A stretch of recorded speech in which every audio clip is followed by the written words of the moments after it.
দুপুর বেলা এসছে, দুপুর বেলা এই যে স্যার আসছে, এই আমরা ইসরায়েল থেকে এসেছি। আমি কি করবো? 2002 সালের কাগজ নিয়ে আয়।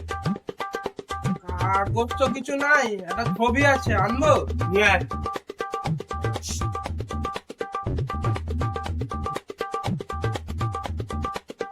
এই যে এই ফটোটা। এই স্যারকে দেখাও, স্যার এই যে এই ফটোটা, এই নিচে নিচে নিচে।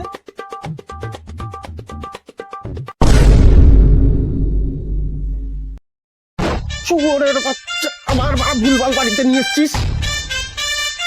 বাচ্চা, এই বাচ্চাকে ঠিক করে ভেরিফাই করবি, তার বাড়িতে নিয়ে যাচ্ছিস। যাবা, কি দেখলো এরা? ফুটে গেল কেন? कितने तेजस्वी लोग हैं हमारे पास, कितने शानदार विचार रखते हैं जी।